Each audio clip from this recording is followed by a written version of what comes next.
Hello guys, and welcome back to, of course, Crusader Kings 2, everyone's favourite historical, crusading, dynastical, baby-killing, torturing, wife-imprisoning game of the century.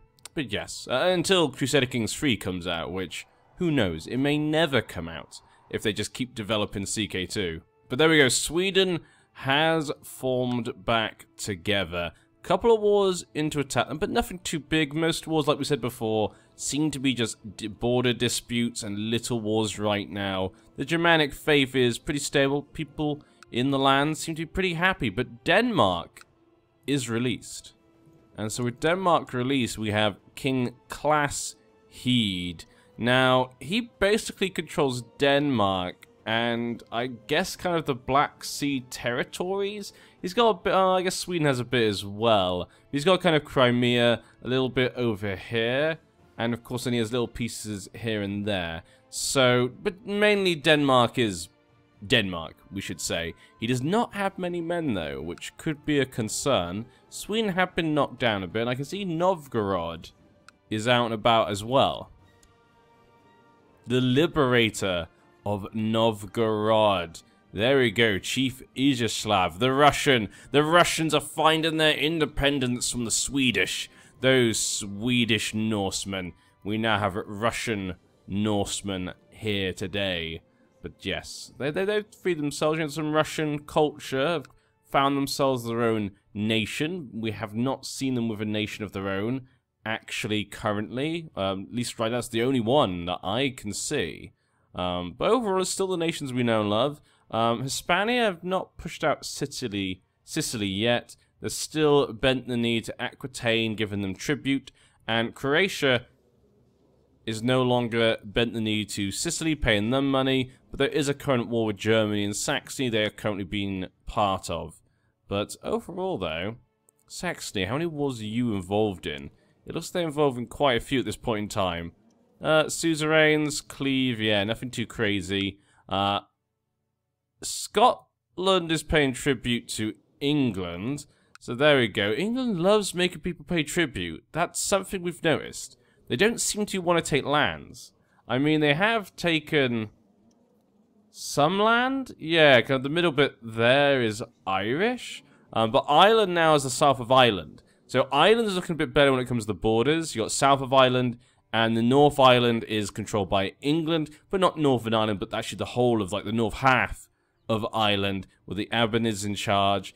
Other fake Abanid over here. We'll call them the fake Abanid house of, of Ireland. King Warrenchin, the holy man, believes in the Germanic faith. The Welsh are still under Saxons. Saxony still controlling Wales right now. So you kind of, yeah, the British Isles is kind of being represented quite well. Yeah, you got Scotland, you got kind of Ireland, or kind of Scotland, kind of Wales and England, and Cornwall is, we could say, part of Wales at this point in time, basically as part of Saxony. Aquitaine, I don't know how Aquitaine is surviving. You would think at some point, someone like Hispania or Saxony would have thought, you know what, that's a delicious Aquitaine, we should defeat them. But no one ever does. Mali had a bit of civil war as well to increase council power, so nothing of a big deal. People just want more power in their own realms. Prepared invasion of Nubia. How's that going? Favor of Damietta. So currently, he is doing a good job. So the Duke of kind of Egypt, yeah, he's basically got a lot of land in Egypt. He's actually invading Nubia with 13,000 men, and Nubia has 13,000 of his own men. If he could win, that would be massive. Though he does have some support from the Grand Master Mahandrapal of Order of St. Anthony and the Coptic Pope. They're all trying to help him, but ooh, that's an interesting one. I'd love to see what happened there. I'll have to make sure we come back there and remember what's happening. We're going back up. Yep, Denmark. Did they grow a bit? Nah, I think I was like that before. Bulgaria looks bigger than it actually is. I think they just got people to bend the knee. Yeah. Because you got Serbia bending the knee to Bulgaria, but they're the same family. Smeldegin. Okay. That's fine by us. Maharashtra, though, is doing a real good job up here, though. They're doing a really good job here and, like, over here and over here. They've managed to get quite a bit of land. If they get beaten out of... I would love to see Maharashtra get beaten out of, like, southern India. Like, the Bengal Empire just destroys them. And then they just kind of move up here. Just because it'd be funny just to see them kind of move. Like, the royal family just escapes to here and lives up here. Would be an interesting one. The Bengal Empire really starting to snake through. Almost getting out of Persia there. Almost getting to, like, the Iraq areas of Hispania. So they could attack them. But they're fine there. Al Jazeera, how are you doing? Sheikh Savtakin, the Pious. 37, still a massive amount of men at this current point in time. Revolt Invasion. Decadence Revolt Invasion. Oh, but that just finished, it looked like. Oh, but other wars just popped up. They're getting wars after wars after... Host claim on Burgundy War. Okay, why are they getting involved with Burgundy? Why are you guys getting involved with Burgundy? They got lots of little wars, nothing too big. Really involving them losing much land. So, Al Jazeera should probably be safe for now. They've eaten that middle area. So they're kind of uniting the lands. They've got the Middle East here. They've got the Holy Land. They've got kind of Saudi Arabia. They've got kind of Syria, the Middle East, and Anatolia. Egypt, though, kind of Egypt and Greece. Yeah, it kind of makes sense. I just wish it didn't have this. I keep complaining about this, but I'm going to keep complaining about it because I want to see the AI do something about it. AI, you can hear me, can't you? Yes? You're smart enough to hear me, yeah? You can hear me, yeah? Yeah, they can hear. What are these? Who are these? Gazan.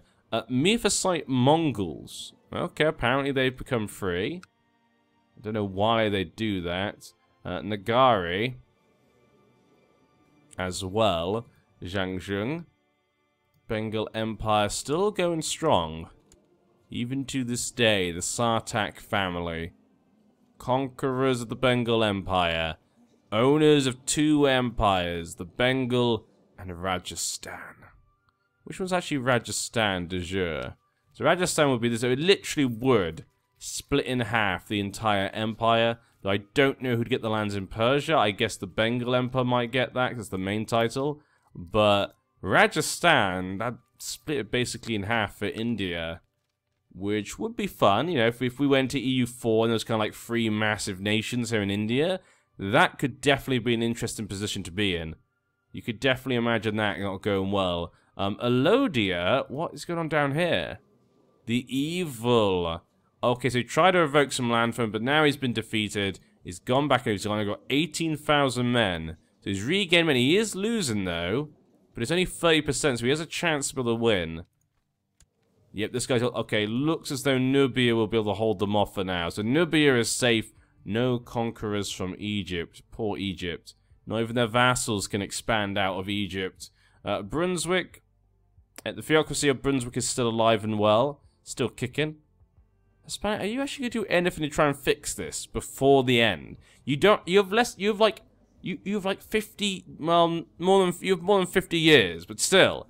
You're getting near the end, Hispania. You used to have so much.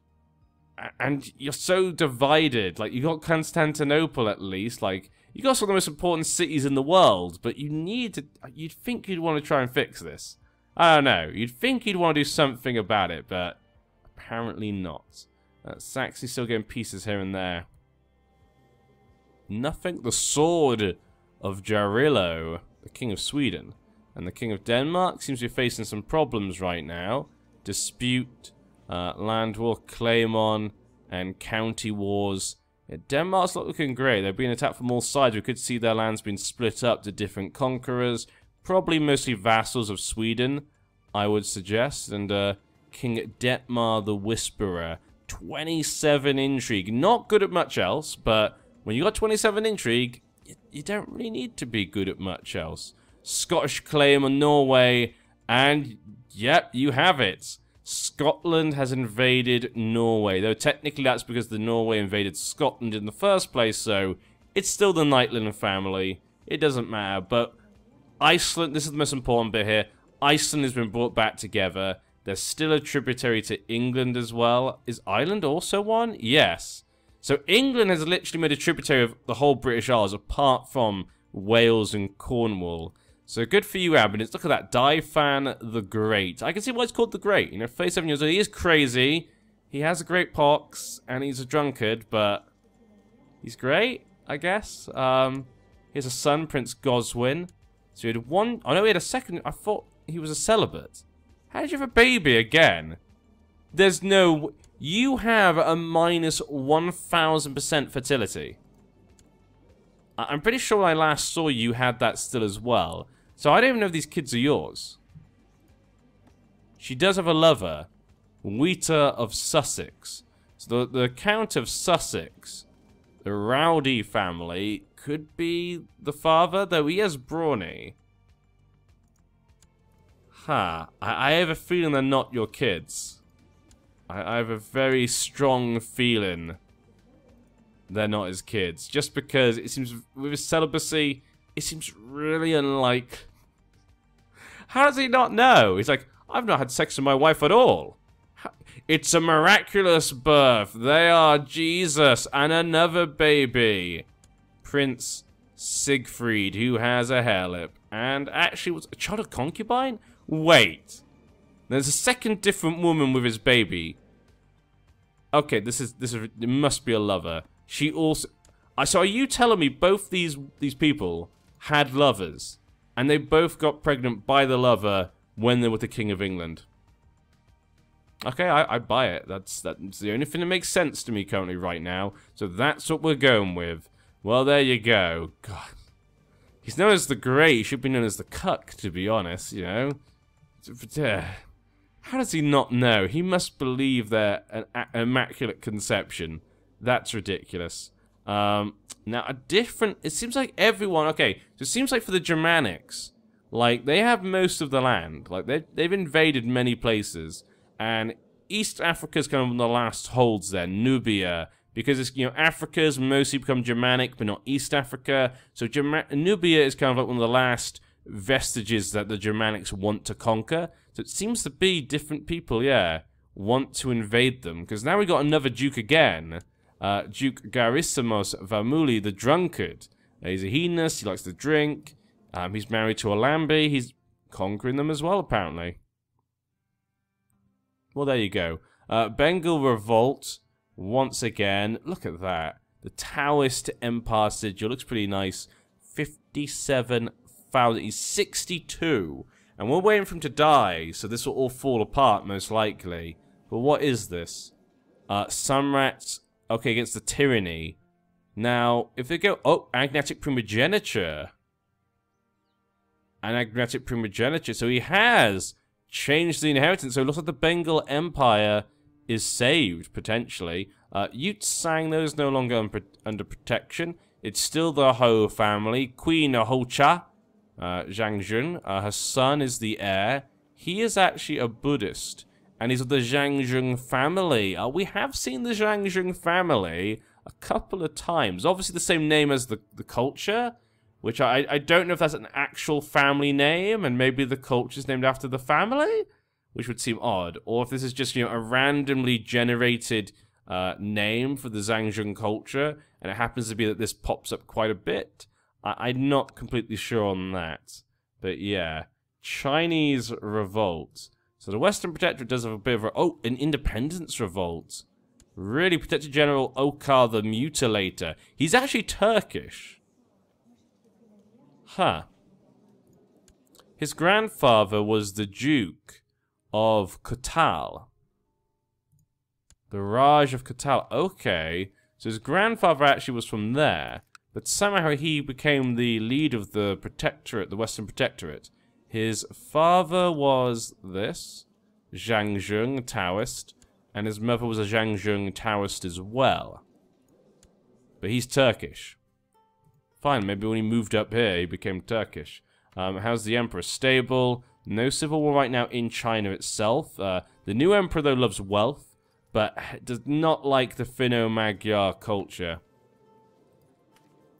Hu-Ho family, still the emperors. It's going to be fun to see them in charge, the Zhao Empire in charge of China. I wonder if it can look different. So far we've always seen China, well, last time we saw China always looks the same. I wonder if this game, CK2, can actually develop some different ones based upon this. Like if it's in Civil War, when you go into EU4, would it still be in Civil War? That'd be kind of a cool thing to check out. I might want to test that one day to see if that actually is what happens. Because that'd be awesome if it was. Maharashtra, look, yeah, just hanging out up here. They've got the whole of southern India now. There's a Raj, though. Wakakanda, he's the only one kind of left in between, known as the Wise. He's managed to be able to keep peace and not been invaded by them so far. Gujarat, though, is still alive. Though it's extremely small these days, and it's owned by the Yu family, who are actually Taoist Han. So it looks as though he invaded Gujarat, and he's from China. Probably. The Yu. Don't recognize the Yu. Yu Zhan. He married a Sunni.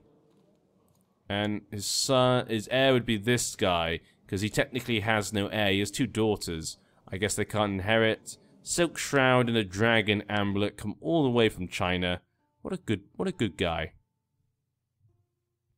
But going back north, Bulgaria's looking good. Croatia, have you been beat back a bit by maybe Serbia? And you've lost a piece of land here to Sweden. So Croatia might get beaten up. Saxony's still looking pretty good these days. Looking strong and powerful. Got the Kingdom of Burgundy back. But it's pretty divided. The Abbanids, again, as usual.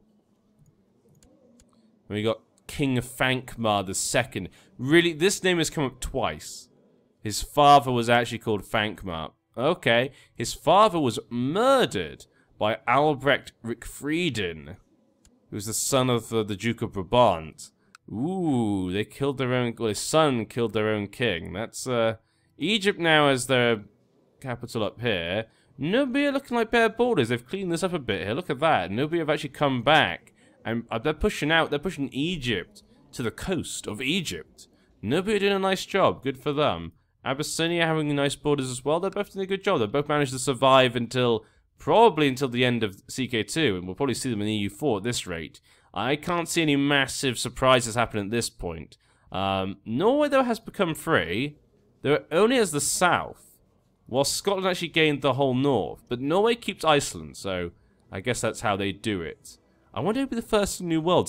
I guess Scotland or Norway could be good choices. Hispania probably would make it to the New World as well. Those are probably ones that would... Yeah, Hispania, Scotland, Norway, and England are probably the most likely ones to go to the New World, as long as obviously they go for those actual ideas. Sometimes they don't. Sometimes they don't, and we never see them go. Bengals, you back together yet? No. Still not back together for the Bengals. How's the religion? How's the Taoism spreading? Taoism's still having a hard time spreading. Same with the Sunni Muslims. It looks like we'll probably go into EU4 with a very, very messy India.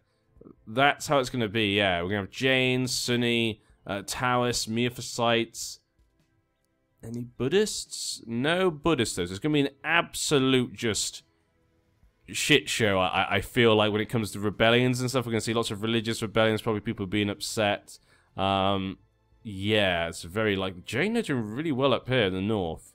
Kind of being the border to them. Yazidi doing great in Persia. Look at that. It's like a proper, like, actual chunk of it now. If this cart could convert to Yazidi, Yazidi would be really good. They're basically in the whole of Al Jazeera. So Al Jazeera is basically the stronghold for Yazidi, which is probably the strongest faith, considering they have 42,000 men. You know, other Sunni nations I don't think have 42,000 men, so even though they're maybe further and have more of it, so maybe more of the land is Sunni right now, I guess we could always check the ledger as well. Let's check the ledger. My religions. We gotta look at the size of the religions. Obviously, Germanic right now is by far the largest. Miaphysites is actually second. Taoist is third, but Jain is drawing really with them. Sunni is only 2 ahead of Yazidi. Wow, that's impressive. Moral authority, yep, Germanic, so it kind of goes down what you expect. Buddhism, they're not doing a good job. It's one of the few of the next. All the others are very tiny. Buddhism's kind of the last big one. So those are the main religions right now. Who would have thought? Who would have thought if Crusader Kings 2 again, this is what it would look like when it comes to religion? Yeah. Characters, I don't think there's anything in particular we need to look at here. Opinion stuff, my direct vassals, yeah. Independent realms. We could look at gold right now, see what nation has the most gold. Gujarat is ridiculously rich. A few other smaller people maybe. But yeah, Gujarat the main one. Brotherhood of the Holy Sepulchre. 1,000 gold. Yeah, the difference. So look at the difference between these two nations and all the rest. Even a revolt is on there. Ireland's not doing too bad though, apparently. Neither is Nubia. Yeah, they're pretty high up on there. Egypt as well. Prestige-wise, Al Jazeera. 16,000 prestige. Sweden with 10,000. Egypt, Kabulistan, Sicily. Piety. Al Jazeera is pretty high on most things. Score-wise, we got Karashar. So that's obviously Genghis Khan's heirs. They're his descendants. Is Karashar, Western Protectorate. Sweden, pretty close to Western Protectorate. Zabulistan, Kabulistan, Mali, Maharashtra, Saxony, Order of St. Anthony and Aquitaine, kind of all above the 1 million? 1, 2, 3, 1, 2. No. 100,000, yeah. So they're all above the 100,000 there. Realm size. The biggest realm is Hispania. Definitely. Bengal Empire actually would come second. And then they're both far ahead of everyone else. Al Jazeera, Maharashtra, very close there, with Saxony not far behind. And Sweden as well. England actually, you know, it surprised you how many actually counties are in England, I guess. You never really think of England having that many counties. It doesn't look that big, but actually they do have a lot of counties there in England. So it does feel like there's quite a lot. And armies. Look at the Bengal. 100,000 has been passed. The Bengal Empire has passed the 100,000 men mark. That is insane. Hispania are very close there. Saxony doing really well. England actually pretty high up compared to a lot of nations. But yeah.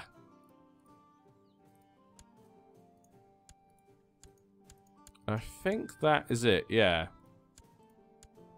Done. Okay, so we'll go have a quick look at that. Going back to the world in that time, a few years have passed, but like I said before, it's weird how little is changing. I think this is probably just him trying to take away a piece of land. Yeah, a war to revoke. Prepared invasion again of Nubia. 5% in favor of the king. The kings of Nubia are doing a really good job at defending it. You got to give them that.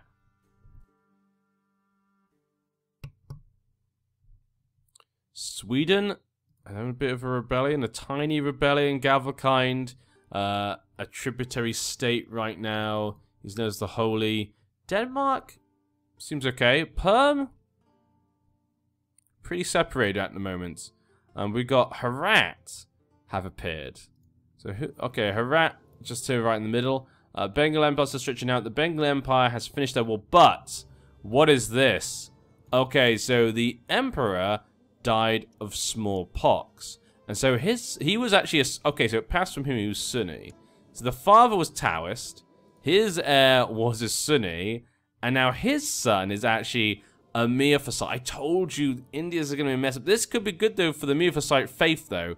This could give him a chance to kind of reconvert a lot of the Bengal Empire before they go into EU4, because before obviously the Miaphysites were probably the strongest in the realm. But since then, they've kind of fallen back because obviously they've been pushed back by the different people in charge and the Taoists. You know, Taoists is still pretty powerful there in the realm. He could face some problems. 10 years old, he's known as the Hammer. Don't want to know how he got that. But yes, the Taoists down here as well.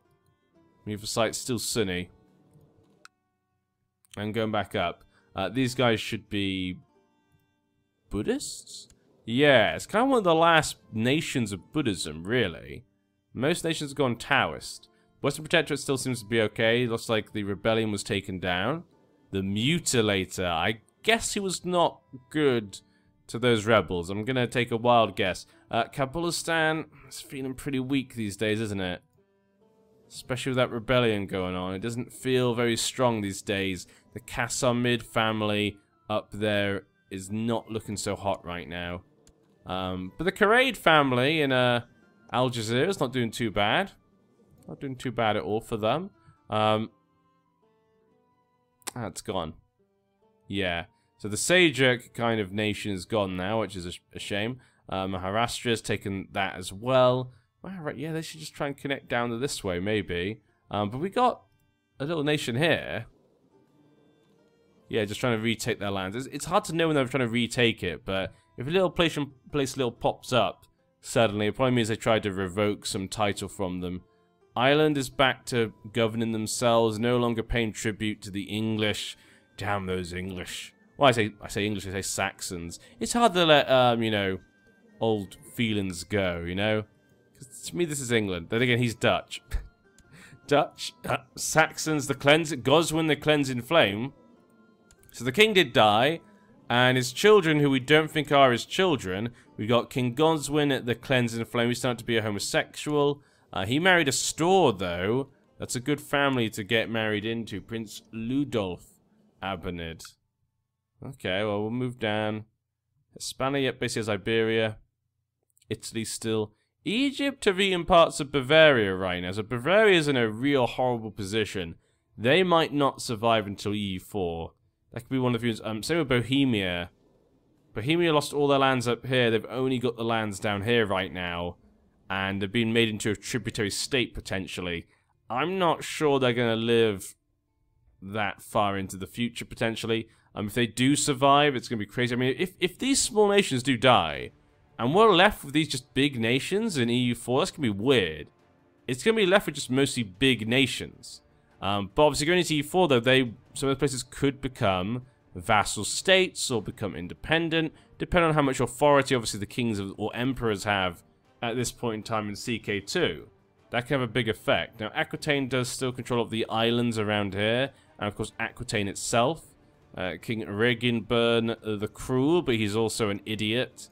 His heir is a celibate, known as Fankmar, who's actually seems to be living in Sweden. Well, there you go. England has got Scotland to pay tribute, and Norway. Yes, Scotland and Norway to pay tribute. They just want the Knightling family just to pay tribute, don't they? That's all the English want. The English are like, we're going to get them to pay tribute all the time. That's how they are. They pay us tribute. That's how this works. We are England. The Knightling family are tributaries to England, no matter who's in charge. No matter who's in charge. Now, Empire of Hispania have taken over Yemen. Yes, we're the king of Yemen. He's a store himself. He's bent the knee to the Emperor Scenario the Glorious. The glorious Scenario. His father died of cancer. Ah. And the prince is leading men out, apparently, in some escapade. Oh, Holy War. Who the Holy War with? Thracia. Probably not really a big deal right there. Not a big war really to get involved with. Nothing for us to really know there. And again, all the families aren't changing. We've got the Rigfried, we've got the Abonids over here, the Store family. Oh no, okay, I'm wrong. Germany went to the Knightling family.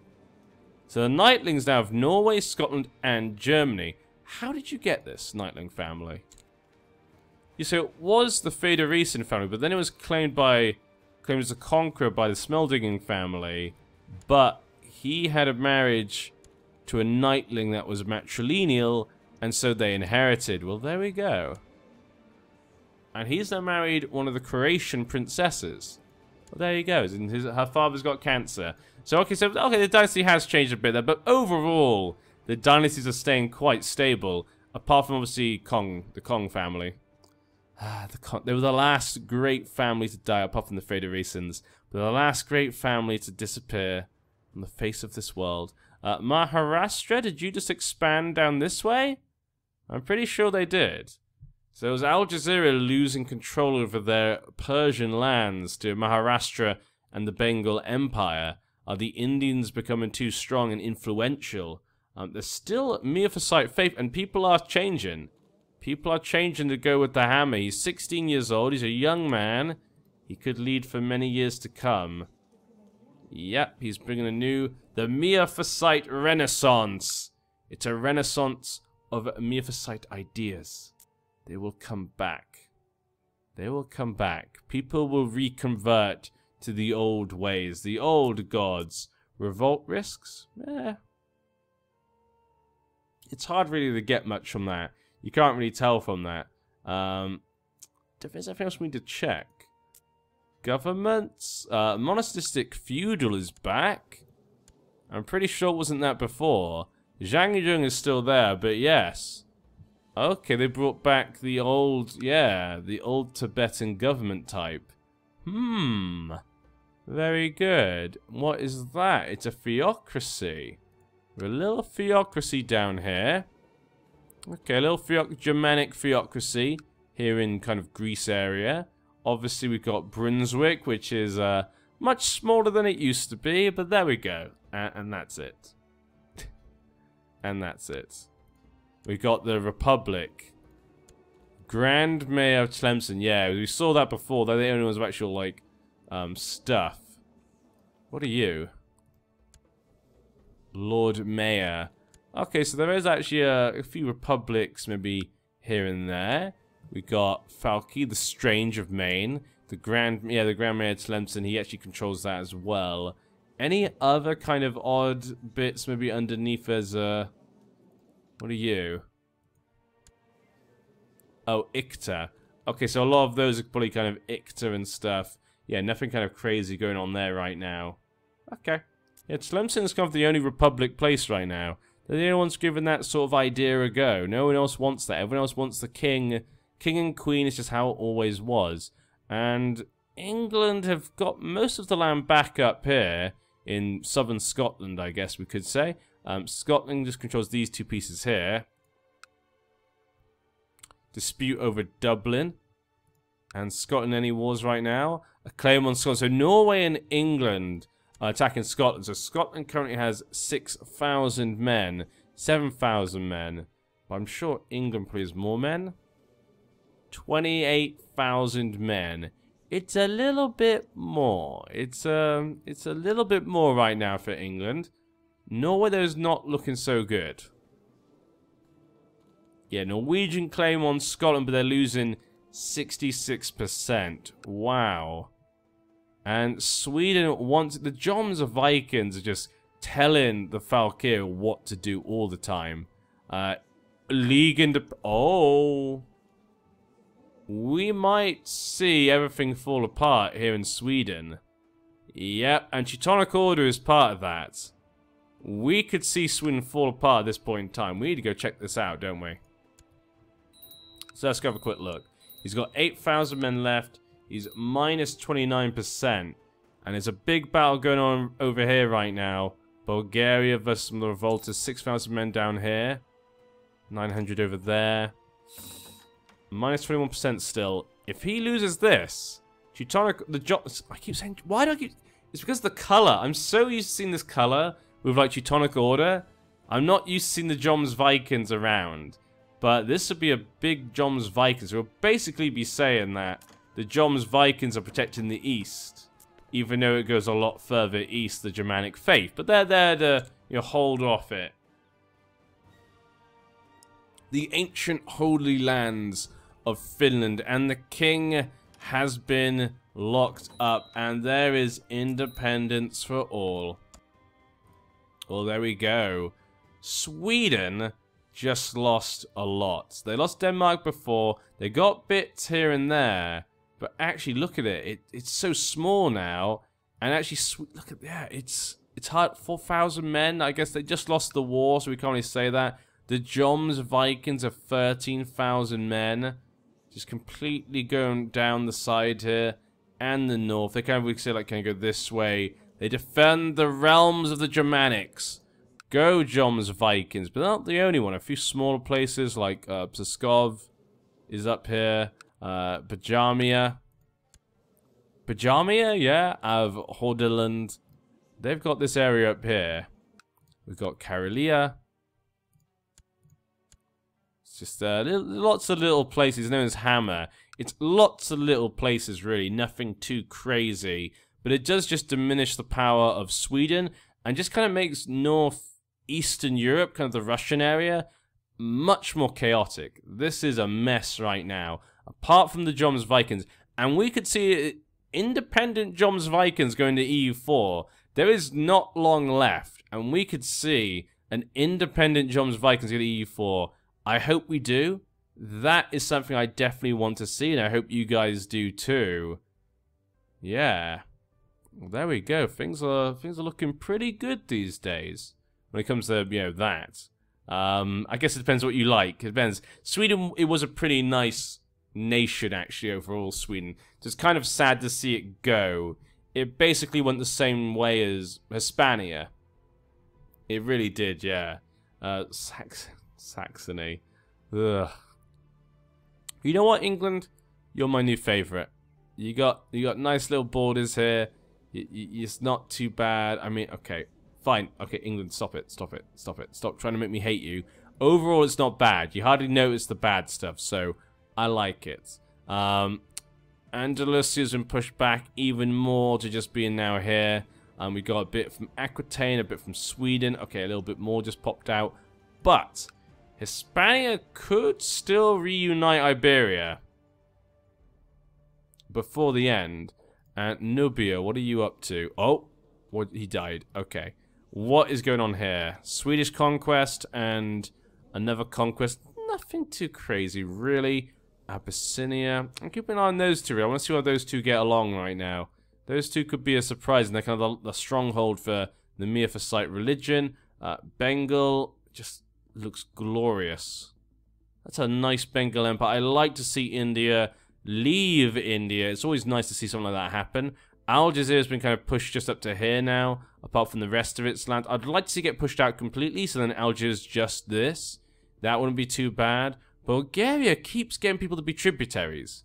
Like Serbia in particular. I don't know how they do it. He's a Mordvin culture. Bulgaria just always looks bigger than it probably is. Then again, 12,000 men's nothing to sniff at. They're probably not too bad, actually. But when you're comparing it to the glorious emperor of Hispania, the Store family, the original Germanic empire, and actually the only Germanic empire, which is kind of a surprise.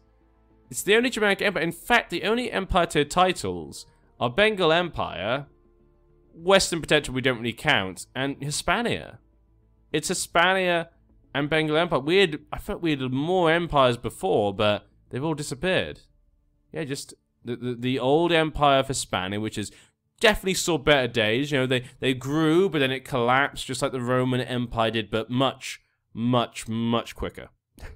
And we got the Bengal Empire managed to grow in their own lands, but also stretch out into Persia. Who would have thought? Who would have thought the Sartak family would become Hindustani and believe in the Miaphysite religion and come out of India? Who thought that's how their journey would come along at this point in time? That I don't want to look at. Lombardy? What? Why is Lombardy released? Huh. Okay, the north of Hispania has fallen apart. Look, this is the thing. Hispania can't keep it together. They've had this long-standing empire. They grew and grew and then fell apart. And since then, they just can't keep it together. I mean, they managed to keep Brittany, kind of Normandy, most of Italy, this area. They kind of managed to keep that the entire time. I don't know how they've done it, but they have. And they should be proud, you know. So be proud about Hispania. Sort of very strong nation, but you make a lot of mistakes. It's just too hard to control. It's too much distance. They're trying to always control all these lands from distances, and it's too much. You gotta learn, like Philip II. Philip II was king like in 1550, and he had these difficulties. It was very hard to, you know, to control and administer an empire from, you know, one position at this point in time. History just makes it difficult. There's no telephones. It's hard to communicate and get things across and control things. So that's what they're learning. Gujarat, though. Oh, wait, you're not Gujarat. Saharashtra. Oh, Gujarat's gone. Not even a kingdom tier title at this point in time. Hispania has an Indian colony. I mean, they have this land for ages, but they've now actually got like an Indian colony, which is fun to see. Look at that. An Indian colony controlled by Chief Gisela the Great Struga, the colonist of India. Good for him. That's the Bengal Empire, yeah. I like that. That's kind of fun. Like, you know, in England had, you know, other nations had colonies in India, and Hispania just done it a lot earlier. They, you know, got to India quite early on, actually started to make their own little colonies there, just getting a head start for EU4. That's what Hispania wants to do. Like, you know what? Europe is trash. We can't control it. We're gonna go and travel the new world. That's what Hispania is gonna do. We conquered Europe once. Next, we're gonna conquer the new worlds instead. We've done this. That's something we've done. Let's do something different. That's what they want. But with that, we're gonna end this part here, and the next part will be the end. I promise you that. I will not stop the next part until we get to the end. And so the next part after that will be EU4. EU4. And look at that Bengal. Bengal Empire definitely won the name game. I don't think we can argue about that. But guys, see you next time.